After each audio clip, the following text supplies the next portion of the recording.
The internet has changed everything, from the way we work to the way we play to the way we live. It seems that there's a corner of the internet for everyone, regardless of your interests or beliefs. There's someone or something out there that thinks the same way you do. The internet has connected us in ways that were never before imagined. It's a place where everyone from anywhere on Earth can come together.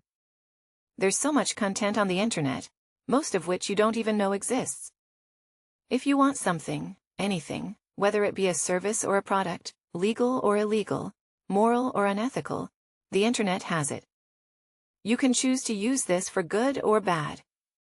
Much like the surface web that we all use every single day, the dark web is full of websites, forums, and services that we can use, but it's hidden under a layer of protection. Beneath the surface lies a nest of dark and hidden activities that are blocked off from the rest of the world. The dark web is a haven for illegal online activity, and it goes deep, much deeper than you might imagine. It's a place where criminals, predators, spies, drug dealers, and even human traffickers operate, and it's all hidden in plain sight. You could access it in minutes if you wanted. But should you? You can break down the internet into 3 separate categories. First off, we have the surface web. This is everything that you use on a daily basis: YouTube, Twitter, any social media at all. It's all part of what we call the World Wide Web.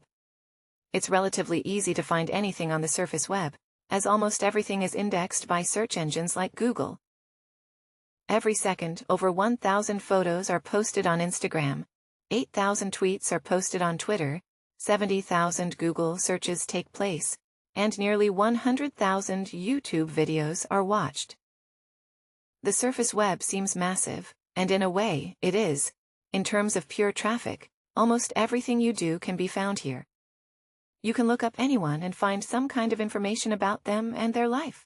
But what you can't find are things like their bank account or medical records. These things are hidden under password-protected websites that only they can access. This is where we venture into the deep web. The deep web refers to the content on the internet that is not indexed by search engines. Basically, if you can't find it on Google, it's technically on the deep web. If you've ever logged into your email, you've browsed the deep web, technically. And I know it might be a little disappointing that the deep web is not as cool as it sounds. It's pretty much just as mundane as the surface web, but with just a bit more secrecy. But realize that the deep web is the most massive part of the internet. It contains 96% of everything there is on the internet. So even if you got online every single day and searched through new websites for the next 50 years, you wouldn't even put a dent in the sheer amount of information available. There's just too much to go through, most of which you couldn't even access. But even further and deeper than the deep web, in the tiniest sliver of the internet, lies the part of the web where things don't leave websites that are encrypted to hide their existence. Sites without IP addresses to make them nearly unrecognizable, accessed by users with encrypted software to completely mask their identities. Here, anything and everything goes. We've reached the dark web. But how does this even work? How can you hide from the rest of the world on something that pretty much everyone has access to? If you're browsing the surface web, chances are the FBI is watching you. All right, not really. But for the average person, everything you do online can, and in many ways will be tracked. Many websites will track what you're searching and looking at, and in turn, advertise products or services to you that fit that description. This isn't anything new. Facebook, Amazon, and most social media sites are guilty of this. They sell your data to advertisers around the world, and you agree to it in those terms and conditions that you didn't read. This isn't a coincidence, and this doesn't happen by accident. The internet wasn't made to be anonymous. Some people see this as an invasion of privacy. Others don't see a problem with it at all. But how far can we let this go before it turns bad?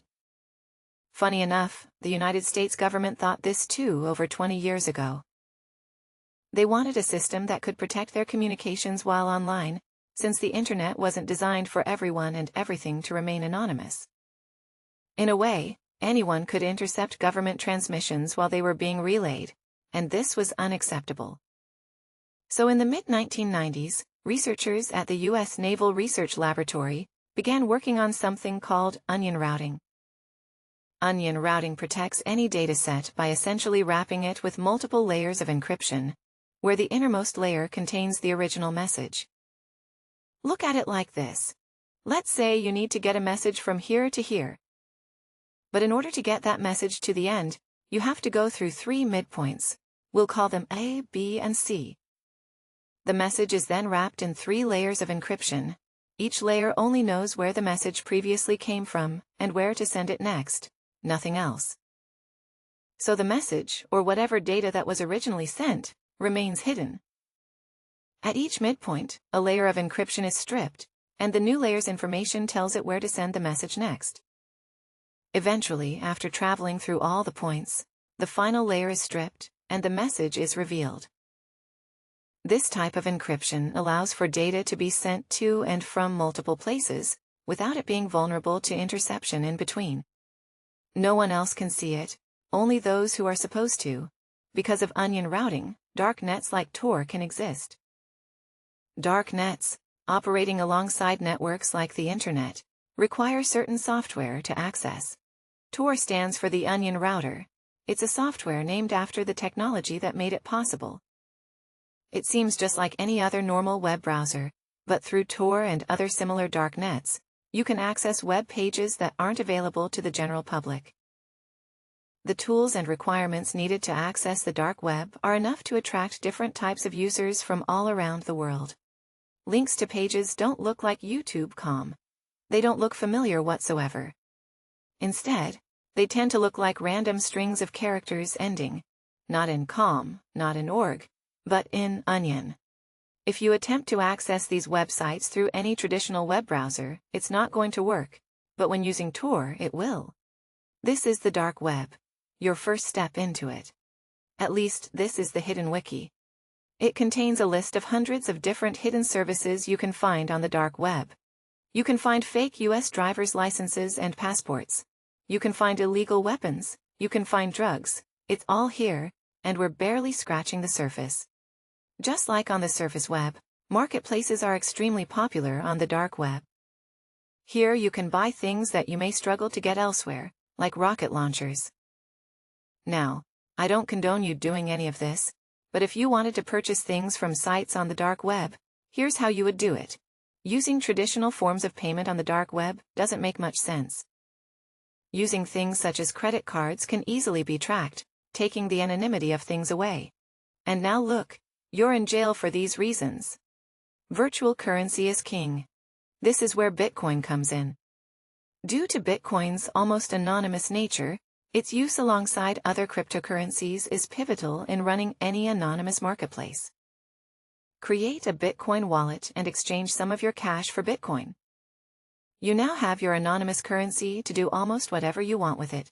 One of the first things that comes to people's minds when the dark web is mentioned are the vast amounts of sites selling illegal drugs and similar items. And yeah, those are real. In 2011, a dark net market known as Silk Road opened for business. It's since become almost synonymous with the dark web. Here you could buy any illegal drug you've ever dreamed of. Sellers from all over the world sold things from weed to cocaine, from DMT to LSD. If drugs aren't your thing, they also sold things like guns, counterfeit cash, and some books and clothes as well. But after only 2 years in operation, the site was seized by the FBI and taken down in October 2013. Over the course of only 2 years, from 2011 to 2013, Silk Road generated over 9.5 million Bitcoin in revenue. Now stretching this a bit, if you sold these Bitcoin at the peak of its price in 2017, which was roughly $20,000, Silk Road's total revenue would amount to over $187 billion in just 2 years. Silk Road and other dark web markets actually played a pretty big hand in the rise of Bitcoin. In 2011, when Silk Road was created, Bitcoin was valued at less than $1. But because the dark web pretty much requires a decentralized cryptocurrency, it was a perfect choice. To be honest, Bitcoin wouldn't be where it is today without a bit of illegal activity. The creator, Ross Ulbricht, was found and arrested in 2013, which was ultimately the reason the site was taken down. He was given 2 life sentences plus 40 years in prison without a chance for parole. And I find this kind of unfair. Despite all the illicit activity going on in the dark web, it's not as massive as many make it out to be. Many of the larger services end up getting taken down, whether it be by a local government or even the FBI. But where there's demand, supply will inevitably show. When one site is taken down, 5 new ones open up to fill the void. After Silk Road was taken down, Silk Road 2.0 opened up. It was taken down less than a year later. But after that, Silk Road 3.0 opened up. And this has continued going on for years. Many of the creators and administrators of these sites were also found and convicted of similar crimes that Ross Ulbricht was guilty of. But instead of all of these people getting life in prison, their sentences were much, much shorter. Their largest seller on Silk Road was only given 10 years in prison. The creator of Silk Road 2.0 was only given a little more than 5 years in prison for creating the same exact thing that got Ross Ulbricht 2 life sentences in jail. Nearly everyone else who had any connection to any of these sites was given a max of a 10-year sentence. Even if you never visit the dark web, if you didn't even know it existed, it still affects you. It's not uncommon to see data leaks and breaches pretty often. Nowadays, if your data was stored in a company's database that was compromised, there's a chance it's for sale somewhere on the dark web, where it can be purchased by anyone with access to it. If you don't know what to spend your money on yet, let me help you out. Social security numbers can go for as little as $1. This is something given to every single U.S. citizen, and can be used to steal someone else's identity. Botnets are also pretty cheap. For as little as a few dollars an hour, you can perform a distributed denial of service (DDoS) attack to essentially take almost any website or service temporarily offline. These botnets can severely affect anyone or any business that is targeted. If you've ever played video games online before, someone's probably done this to you. You can also buy someone's medical records for as low as $50. There's also stolen credit cards for sale as well. Just buy one, rack up the bill, and then never pay it. A lot of this data isn't even for sale, it's just out there. There are websites leaking the information of politicians, celebrities, and even normal people like you and me, and there's not much you can really do about it. But even worse than this, there are some even darker things that can be carried out on the dark web. There are multiple hitman services claiming to be able to kill almost anyone in the world you want, for as little as $5,000. Many of these have been revealed to be scams, but not all of them. But even though these may be scams, the fact that there are people out there who trust random people on the internet to carry out real murders is concerning, to say the least. There's also services selling real human organs. How they acquired these we'll never know.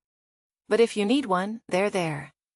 Child pornography is unfortunately a larger part of this than I'd like to admit.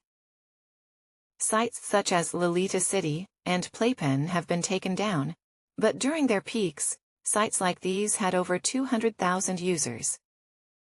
Similar forums exist that discuss ways of abducting children from different parts of the world, where people would have discussions about how to hide them, what kind of kids they owned, and even darker things that they would do to them when no one else is around.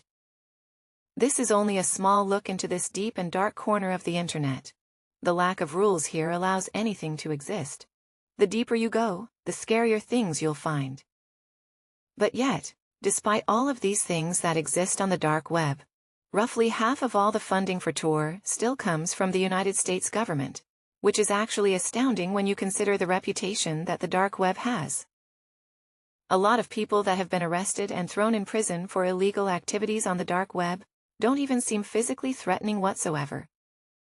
But if you can run a drug empire online or hire hitmen for a couple of Bitcoin without ever having to put yourself in danger, you might not have to be.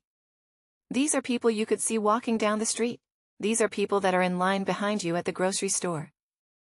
They seem just like normal people, and you wouldn't even know what they're a part of just by looking at them. The dark web is portrayed as the vast criminal underground, where millions of the worst people in society lurk. And while this is partly true, it's not entirely that. It's been claimed that there are only around 2,000 to 10,000 of these hidden services on the dark web, with only a little over half of them being deemed illicit content. But then again, these numbers cannot be taken as fact because, well, hidden services are by design meant to be hidden. Out of these few thousand websites, only less than 6% of people who use Tor actually use these hidden services. That's less than 120,000 people out of the billions of people who use the internet. 100,000 use the dark web. Out of the billions of websites that exist, a few thousand of them are deemed illicit. This is just a drop of water in the ocean. There's no surprise that not everyone in the world is as genuine as they may seem. But that's the gamble you take. That's the price you pay for this. While those darkest parts of the web exist, other parts exist to help the rest of the world. Plenty of countries around the world censor internet content that is deemed to be obscene by a higher power, typically governments. The dark web provides a haven where none of the censorship exists, providing the truth in many situations that people otherwise would have never seen. It gives people a place to truly speak about and report on things that are important without fear of censorship or even physical threats. Many of the largest news networks operate dark web services to allow people to come forward with information without the fear of being caught or publicly ridiculed. But to be honest, everyone puts their entire lives on the internet. 10 or 15 years ago, this would have been absurd and, quite frankly, stupid. But now it seems pretty normal. In a way, we're slowly giving up internet privacy. But the dark web kind of protects that. It gives people a way to take their privacy and anonymity back. Whether they use this in a positive or negative way is up to them. The drugs that are sold on the dark web, while mostly illegal, can have some positive uses. If you're in a place where they aren't sold, you could purchase them there. While the FBI, governments, and much of the public believe Silk Road had vastly negative effects on the world, Ross Ulbricht thought otherwise.